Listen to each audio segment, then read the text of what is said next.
Que la paix de notre Seigneur Jésus soit dans vos maisons, dans vos vies, dans vos cœurs et dans vos pensées, au nom de Jésus, afin que toute chose qui vous trouble, toute chose qui vous préoccupe, toute chose qui vous stresse,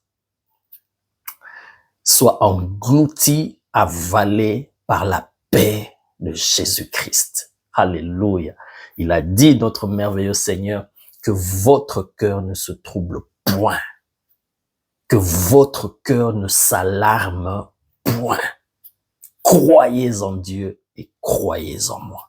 Bien-aimés, faisons confiance en notre Dieu. Je vous salue de partout dans le monde où vous nous suivez, où vous qui êtes abonnés à notre chaîne, vous qui aimez la parole de Dieu, vous qui contribuez à la partager, vous qui contribuez à évangéliser au travers des réseaux sociaux, en envoyant à un bien-aimé, à une bien-aimée, à un frère, à une sœur, à quelqu'un que l'on connaît et qui a besoin de la parole de Dieu. Faites-le sans hésiter. Abonnez-vous à notre chaîne, commentez, likez et partagez au maximum à beaucoup plus de personnes.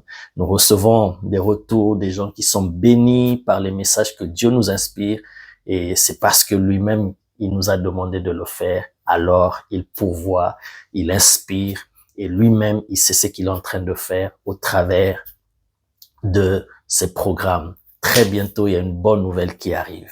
Soyez richement bénis au nom de Jésus. Alors, je voudrais partager avec nous un message que le Seigneur m'a donné ce matin alors que je me préparais à aller au travail. J'ai dit au Seigneur, donne-moi une parole, un message pour ton peuple. Alors voici ce qu'il m'a donné.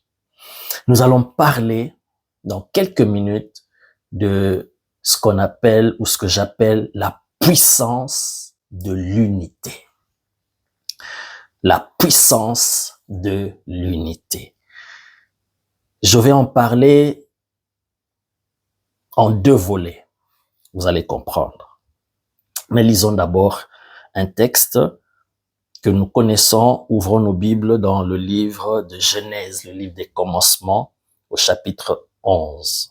Nous allons lire à partir du verset 1er jusqu'au verset 8. Lisons attentivement pour écouter ce que l'Esprit de Dieu veut nous communiquer. Lisons. Toute la terre avait une seule langue et les mêmes mots. Toute la terre habitait bien sûr à l'époque tous les hommes. Donc quand on dit toute la terre, ce n'est pas la matière, le sol, non, il s'agit de, donc on va dire tous les êtres humains avaient une seule langue et les mêmes mots. Comme ils étaient partis de l'Orient, ils trouvèrent une plaine au pays de Shinéar et ils y habitèrent. Ils se dirent l'un à l'autre, allons, faisons des briques et cuisons-les au feu. Et la brique leur servit de pierre et le bitume leur servit de ciment.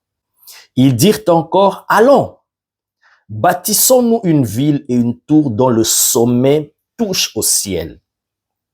Et faisons-nous un nom, afin que nous ne soyons pas dispersés sur la face de toute la terre.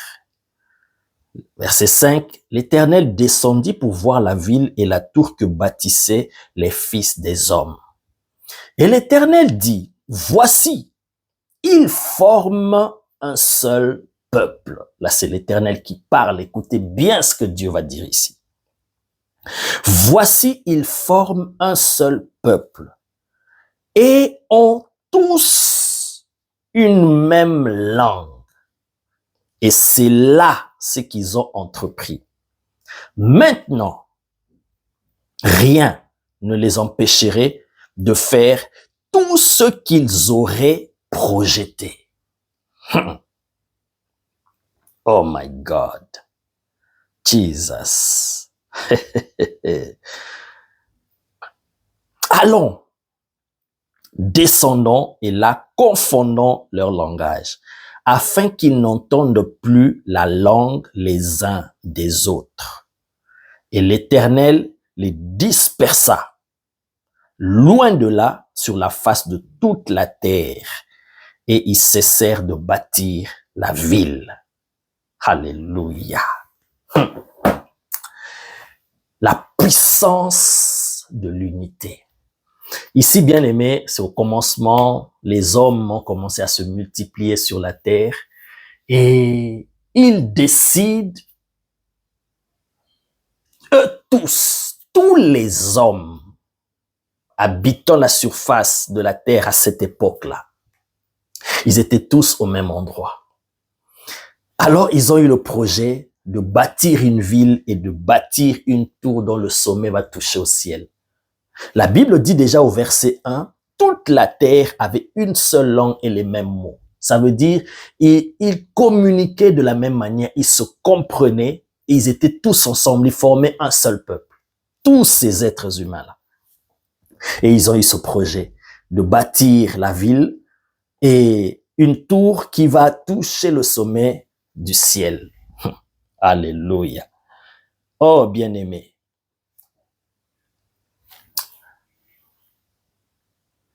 Le Seigneur ayant vu cela, ayant entendu le projet des humains sur la terre de cette époque-là, l'Éternel descend.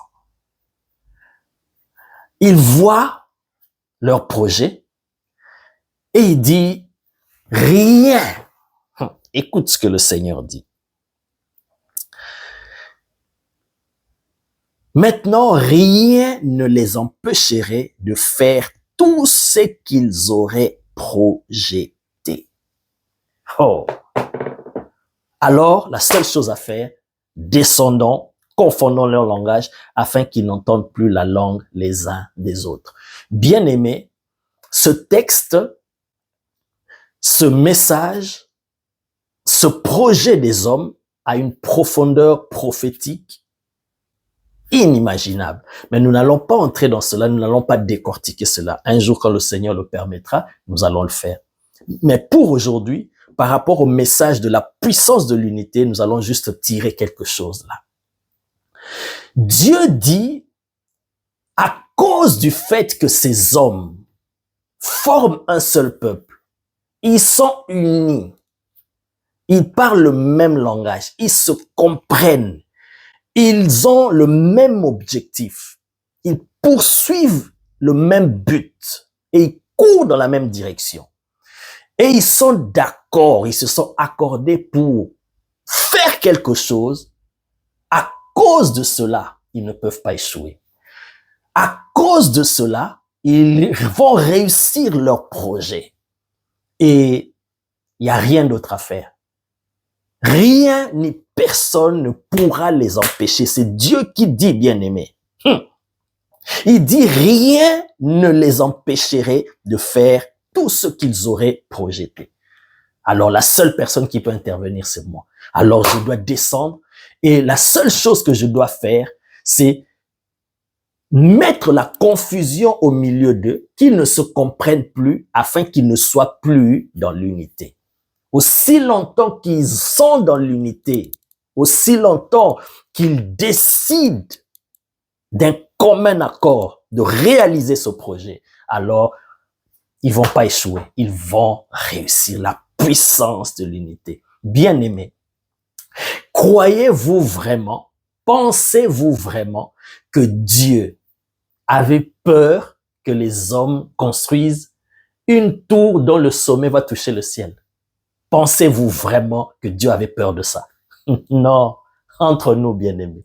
Non. D'ailleurs, c'est impossible, c'est inconcevable que les hommes, quelle que soit leurs intelligences aujourd'hui, nous voyons des belles villes comme Dubaï bâties, sorties du sable du désert, des grandes prouesses de l'homme. C'est inconcevable que l'homme puisse construire quelque chose, même des gratte-ciel, qui vont aller toucher le sommet du ciel. C'est impossible. C'est inimaginable. Inimaginable. Quelle que soit la hauteur de ces bâtiments, des gratte-ciel, des pyramides, c'est impossible. Donc nous savons déjà que humainement, C'est impossible que des hommes puissent construire un bâtiment dont le sommet va aller toucher le ciel. Déjà, ça va même pas dépasser l'avion qui décolle, l'avion qui est en train de voler. Et le ciel, c'est impossible. C'est impossible. Donc Dieu n'avait pas peur de ça. Parce qu'il savait qu'il n'arriverait même pas là-bas. Il n'arriverait pas là-bas. Ce que Dieu ne voulait pas, c'est parce que leur projet allait à l'encontre des desseins de Dieu. Parce que Dieu a envoyé les hommes sur la terre pour se multiplier et remplir toute la terre. Aller par toute la terre. C'est ce qu'il avait dit à Adam, même quand il a béni Adam et Ève. Maintenant, eux, leur projet ici, c'était qu'ils restent au même endroit. Ils ont dit cela. Ils ont dit, bâtissons-nous une ville et une tour dont le sommet touche au ciel et faisons-nous un nom afin que nous ne soyons pas dispersés sur la face de toute la terre. C'était contraire à la pensée de Dieu. Alors, puisque Dieu voulait accomplir ses desseins, ce n'était que le début de l'histoire de l'humanité et les hommes poussés, bien sûr, c'est pourquoi j'ai dit, il y a des profondeurs, là, il y a des profondes révélations. Les hommes poussés par l'esprit du diable, par l'esprit d'Antichrist qui agissait déjà à l'époque, ils voulaient s'opposer au dessein de Dieu et ils voulaient rester au même endroit. Alléluia. Souvenez-vous, les apôtres, après la Pentecôte, quand ils ont reçu le Saint-Esprit, ils étaient baptisés du Saint-Esprit, alors que Jésus leur avait dit, allez par toute la création prêcher la bonne nouvelle. Et même il leur a dit dans Acte 1:8, vous recevrez une puissance et vous serez mes témoins à Jérusalem, en Judée, dans la Samarie, jusqu'aux extrémités de la terre. Et les apôtres, se contentant du baptême de l'Esprit, des choses que Dieu faisait avec eux, ils étaient restés à Jérusalem. Alors, pour que Dieu puisse les pousser, les inciter à aller jusqu'aux extrémités de la terre, parce que c'était sa volonté que l'évangile arrive jusqu'à nous. Alors, qu'est-ce que Dieu avait fait? Parce que eux, ils n'avaient pas encore saisi comment cela allait s'opérer. Qu'est-ce que Dieu a fait? Il a provoqué une persécution. Et ils ont commencé à se disperser sur la face de la terre. Et c'est comme ça que les apôtres sont allés dans des coins. Quand vous lisez l'histoire des apôtres, vous allez voir que d'autres sont allés en Inde. Donc, ils se sont éparpillés partout et l'évangile est arrivé jusqu'à nous. Alors, c'était ça aussi leur projet. Ils voulaient rester au même endroit, alors que Dieu ne faisait que commencer l'histoire de l'humanité et ils voulaient aller à l'encontre des desseins de Dieu. Alors, Dieu a dit, allons et confondons leur langage pour qu'ils ne soient plus en accord. Vous comprenez la puissance de l'unité. La Bible dit ici, c'est Dieu qui dit rien parce qu'ils sont unis. Ils forment un seul peuple, ils ont un même langage, une même langue. À cause de cela, rien ne les empêcherait de réaliser leur projet. La puissance de l'unité. Quand il y a l'unité, bien-aimée, ici, il s'agit de ces hommes-là. Quand il y a l'unité au sein d'un groupe, d'une entreprise, d'une famille, d'un mariage, d'un foyer, d'une église, peu importe, un regroupement des hommes, quand il y a l'unité qui agit, bien-aimé, rien ni personne ne peut les empêcher de réussir. Voilà pourquoi le diable combat l'unité. Ah oui, voilà pourquoi le diable fait tout pour diviser les gens dans tous les regroupements, que ce soit les regroupements politiques, religieux, dans les assemblées, dans les entreprises, même dans les foyers. La division entre les frères, la division entre l'homme et la femme, la division entre les serviteurs de Dieu, la division, bien-aimée. Tout ça parce que le diable sait qu'il y a la puissance dans l'unité. Alléluia. Il y a la puissance dans l'unité. Le Seigneur Jésus a dit dans Matthieu, si deux d'entre vous s'accordent, Matthieu chapitre 18, verset 19. Si deux d'entre vous s'accordent pour demander quelque chose à Dieu, vous voyez, si deux personnes, la condition que deux personnes, pas seulement demandent, mais avant de demander, qu'ils s'accordent, qu'ils s'unissent, qu'ils forment un.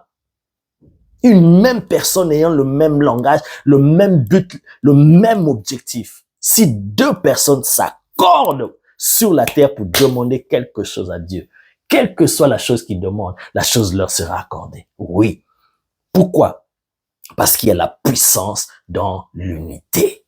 L'unité des cœurs, l'unité des pensées. Pas seulement l'unité superficielle parce que nous formons une même famille, nous formons une même église. Non. L'unité dans la pensée. Regardez ces hommes. Ils ont eu la même pensée, le même objectif, la même détermination et ils se sont mis ensemble. Et parce qu'ils ont résolu de le faire, Dieu a dit, je dois arrêter ça parce que ça va à l'encontre de mes desseins. Ils sont tellement unis que rien ni personne ne pourra les empêcher. Bien-aimés, l'unité. Je me souviens d'une sœur qui vit en France. Un jour, elle m'a appelé. Elle était toute agitée. Elle m'appelle, Pasteur Pépé, j'ai un problème. Ma petite fille de 6 ans, elle était en train de jouer avec des perles. Et en jouant, il y a une perle qui est entrée dans son oreille gauche. Oh my God. Vous imaginez, tu es mère, tu es parent, ta fille, une petite perle qui entre dans son oreille là, et tu n'arrives pas à sortir cela. Toute paniquée, elle m'appelle, Pasteur Pépé. Oh my God. Et en essayant de faire sortir la perle, elle n'arrivait pas. Ils sont allés rapidement chez le médecin et le médecin a essayé de faire sortir la perle en se débrouillant et le médecin, par erreur, a perforé le tympan de l'oreille gauche. Ah ouais, parce qu'il y a des erreurs médicales aussi. Ah oui, ils sont des humains. Ils sont des humains. Et le médecin, en essayant de faire sortir la perle, il perfore le tympan de l'oreille gauche. Et ça devient un problème. Et maintenant, il faut soigner. Ils ont commencé les soins. C'est à ce moment-là qu'elle m'appelle. Ils ont commencé les soins et tout. Et ça n'allait pas. Ça ne cicatrisait pas, ça ne marchait pas. Et le médecin dit, si ça continue comme ça et que ça ne se soigne pas, alors on doit procéder à la greffe. On doit faire une greffe. Et la maman, vous imaginez, ta petite fille de 6 ans, toute innocente, avec un grand avenir, un bel avenir. Elle m'appelle, Pasteur Pépé, voici, il y a ça. Elle m'explique la situation. J'ai dit, écoute, est-ce que ne panique pas, est-ce que tu es d'accord par rapport à ce que le médecin dit, qu'on doit faire la greffe, on doit passer à l'opération? Elle dit non. J'ai dit, ok. Parce que tu refuses cela, tu dis non. Moi aussi, je dis non avec toi.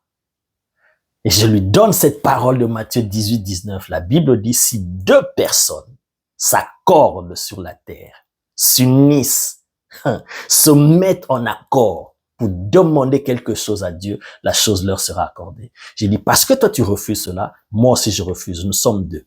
Nous nous accordons. Alors, laisse-moi demander à Dieu.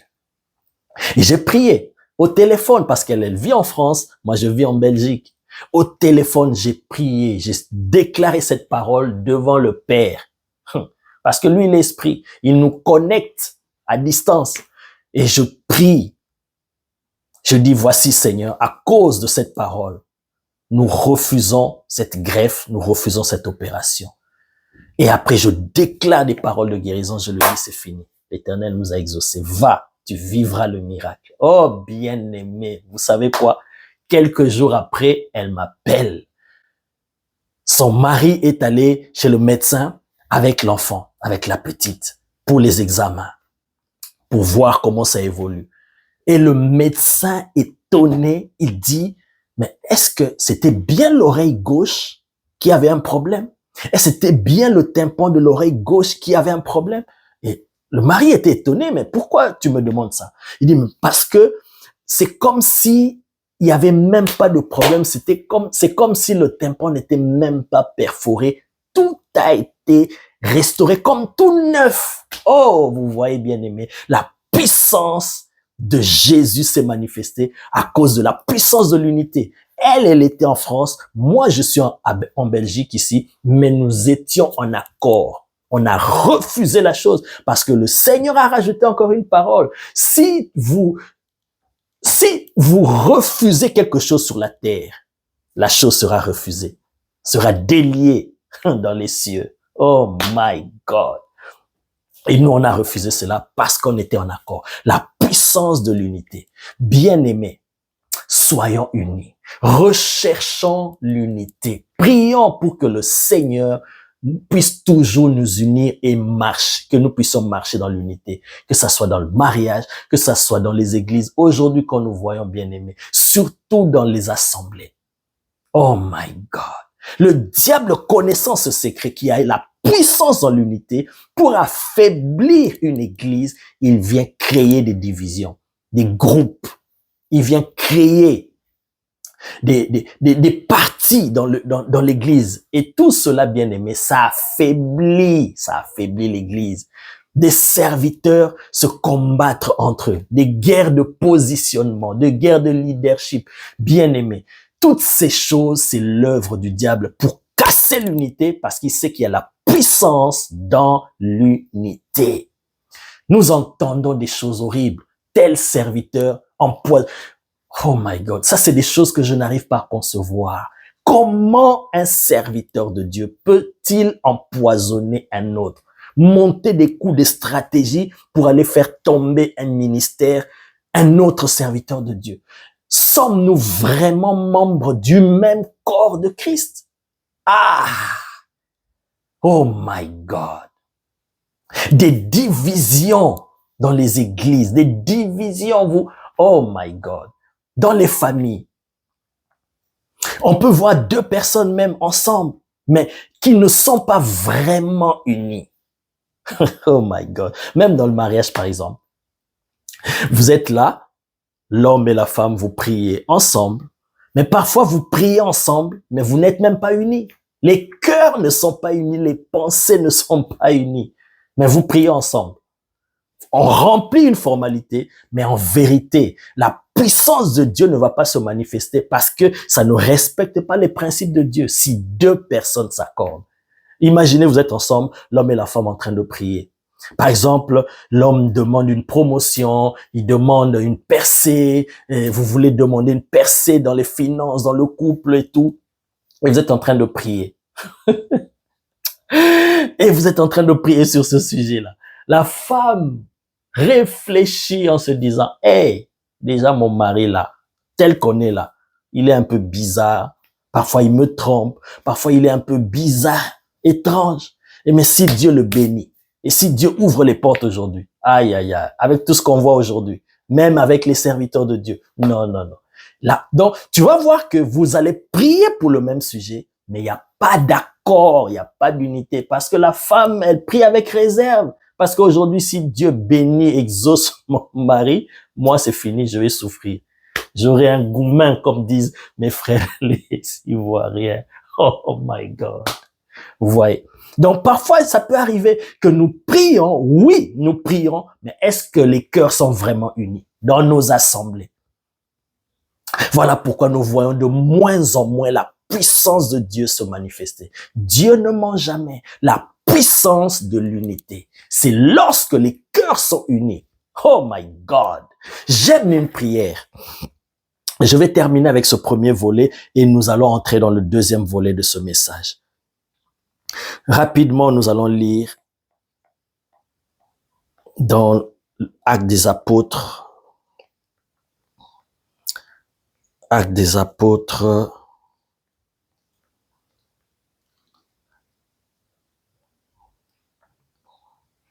Chapitre 4, à partir du verset 23. Oh my God. Jesus, thank you. Actes des Apôtres, chapitre 4, verset 23.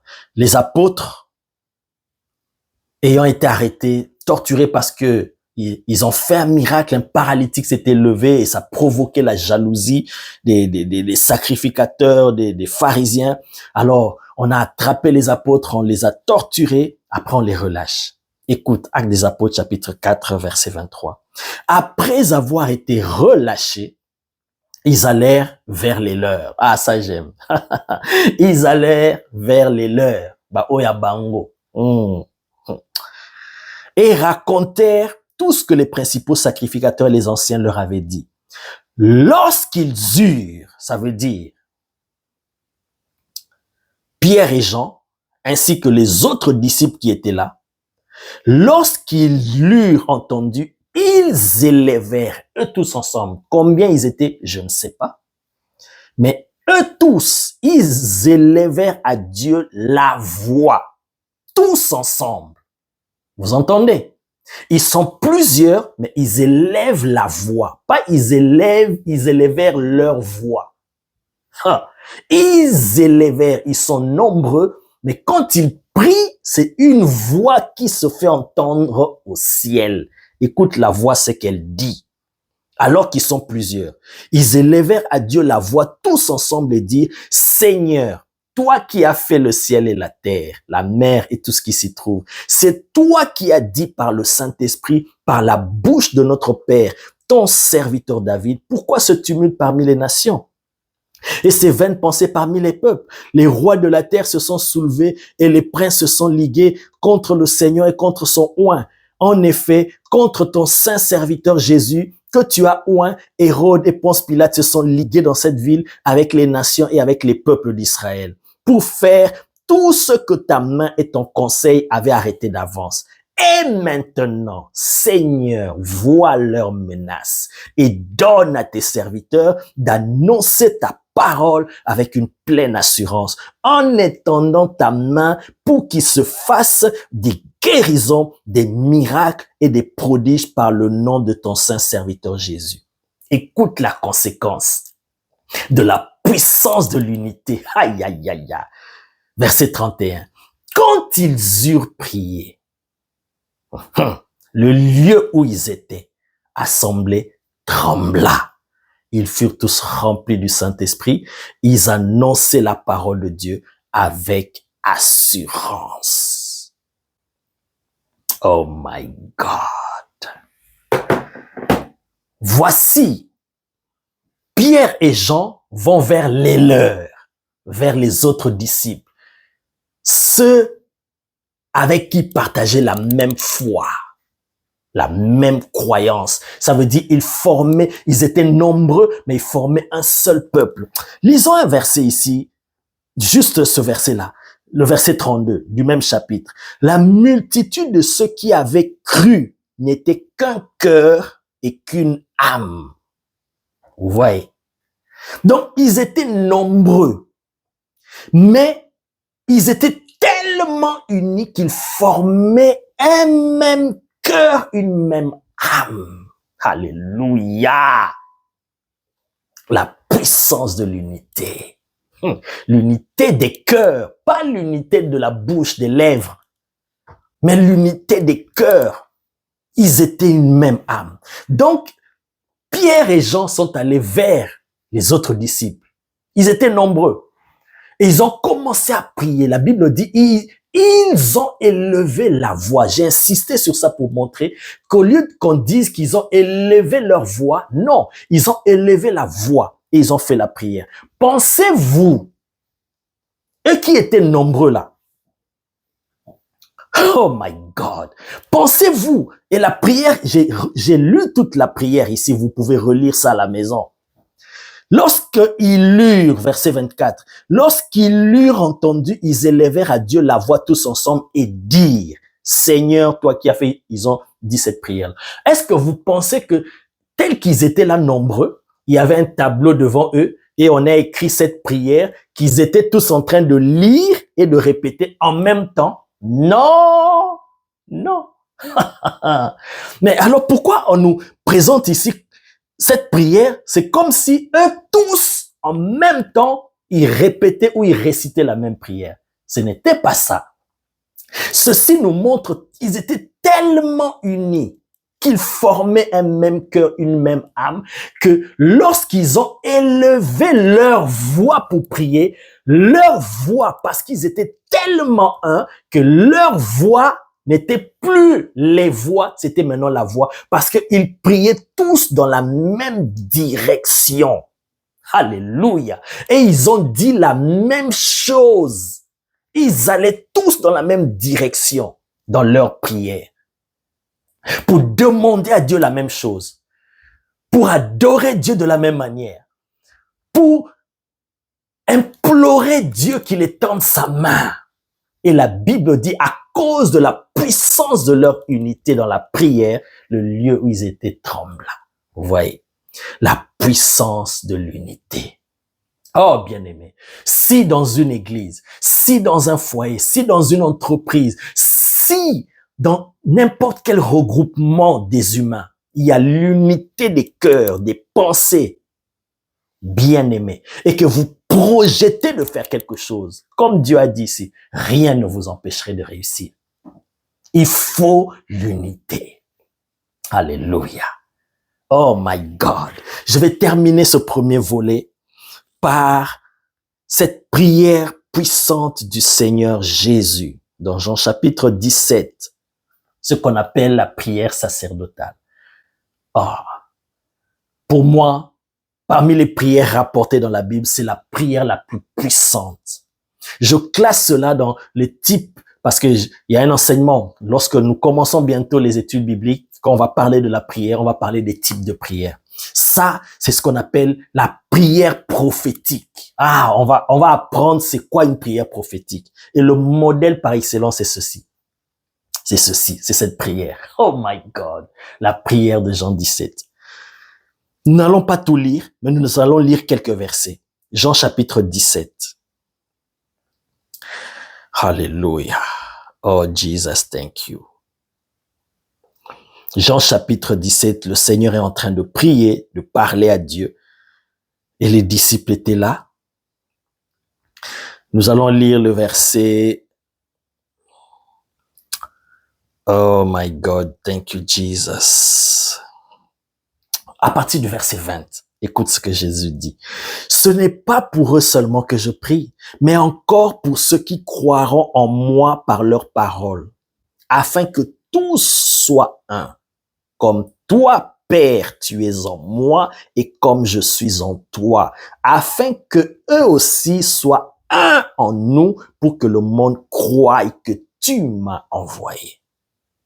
Verset 22. Je leur ai donné la gloire que tu m'as donnée afin qu'ils soient un comme nous sommes un. Moi en eux et toi en moi, afin qu'ils soient parfaitement un. Et que le monde connaisse que tu m'as envoyé et que tu les as aimés comme tu m'as aimé. Oh my God. Vous voyez, le Seigneur Jésus, avant de quitter ce monde, dans cette prière la plus puissante, il a prié pour l'unité de son Église. Il a prié prophétiquement pour que non seulement ses disciples à lui, comme on a entendu, il priait pas seulement pour ses disciples qui étaient là autour de lui, mais pour tous les autres qui viendraient par après. Lorsqu'ils auront cru au message de l'évangile que ses disciples, ses apôtres, ses premiers apôtres ont annoncé, ont répandu dans le monde. Et il a prié pour que l'Église soit un. Si Jésus, le Seigneur, a prié en insistant de cette manière, c'est pourquoi j'ai dit, un jour quand le Seigneur permettra, nous allons décortiquer chaque verset de cette prière. Elle est puissante. My God.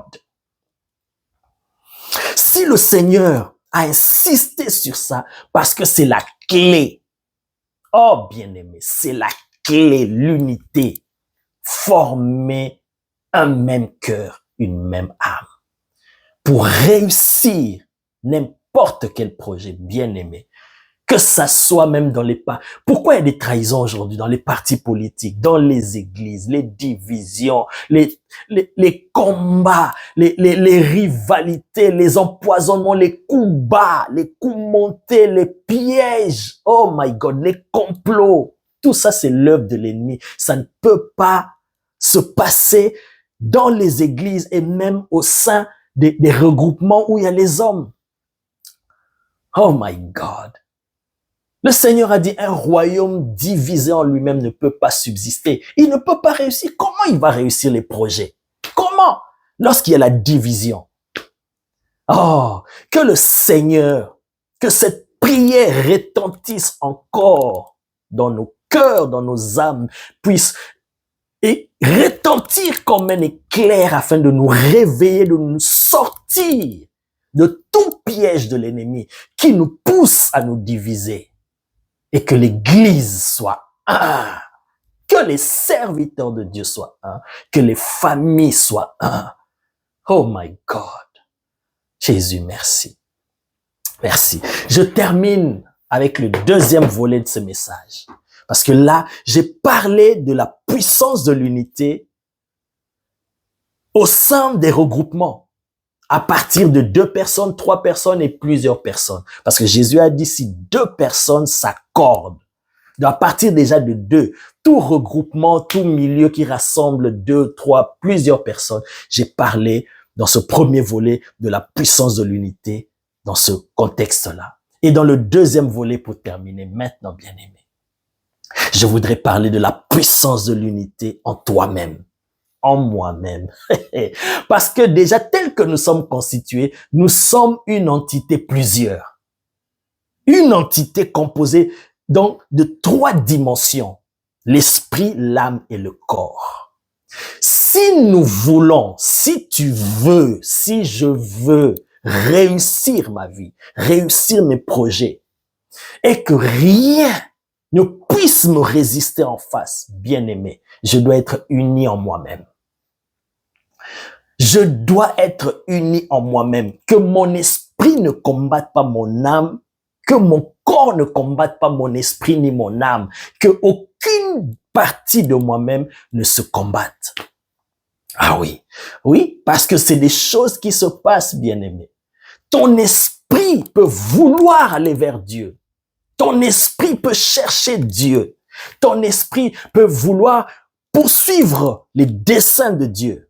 Mais dans ton âme, il y a tellement de mélanges que ton âme retient ton esprit. Il y a déjà une division. Il n'y a pas l'unité entre l'esprit et l'âme.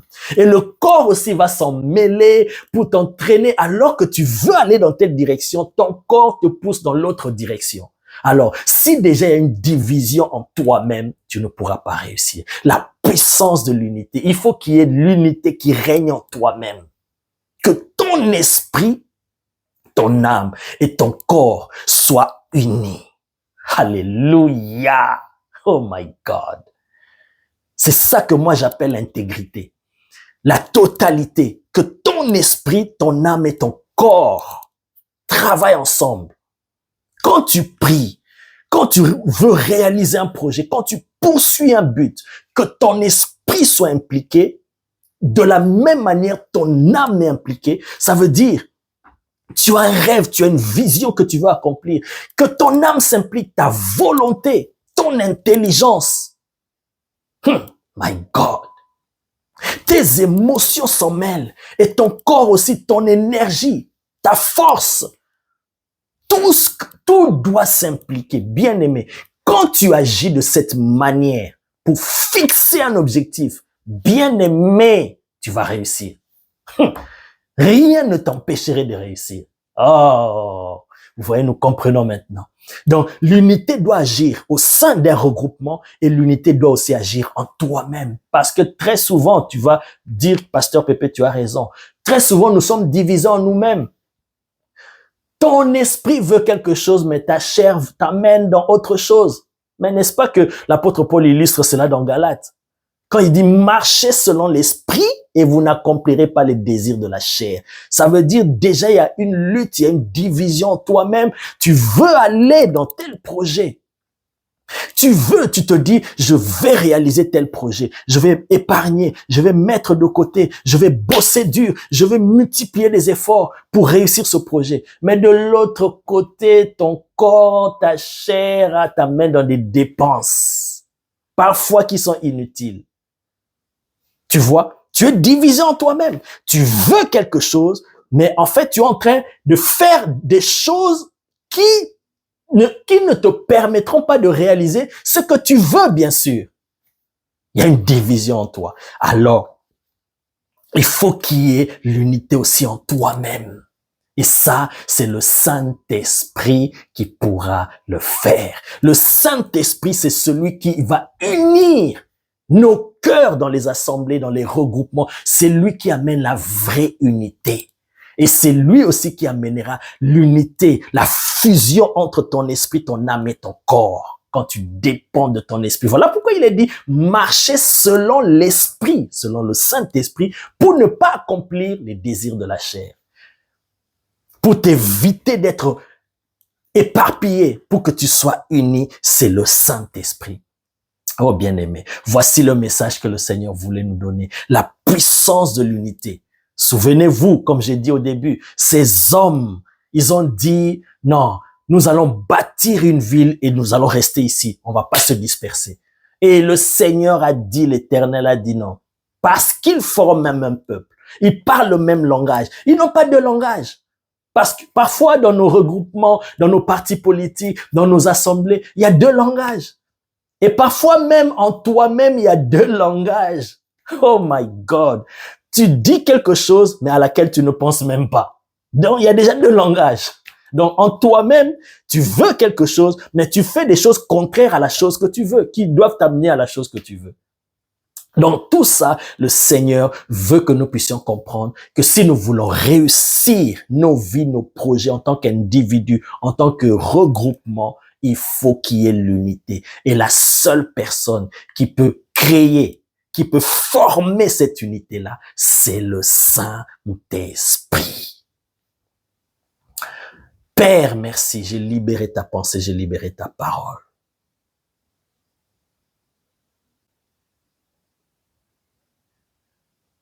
Toi qui exauces nos prières, toi qui exauces toujours le Seigneur Jésus, ton Fils, il a prié pour l'unité de l'Église. Oh Père, avec ce que nous voyons aujourd'hui, que le Saint-Esprit ramène la vraie unité des cœurs, d'esprit et de pensée dans nos églises. Que le Saint-Esprit dépose, implante l'unité en nous-mêmes en tant qu'individus. Ainsi, nous réussirons nos projets. Père, que la division soit loin de nous. Les haines, les querelles, les rivalités, tout ce qui amène les divisions, que cela soit loin de nous. Mais nous voulons l'unité, vivre dans l'unité. Merci de nous exaucer au nom de Jésus. Que l'unité règne dans les foyers. Que l'unité règne dans nos assemblées. Et que nous puissions expérimenter la puissance de l'unité comme les apôtres. Lorsque nous élèverons nos mains pour prier, nos voix pour prier, qu'une seule voix soit entendue auprès de toi. Et que les cieux nous exaucent. Au nom de Jésus. Amen. Sois richement béni. Partage aussi à d'autres afin qu'ils soient bénis. Amen.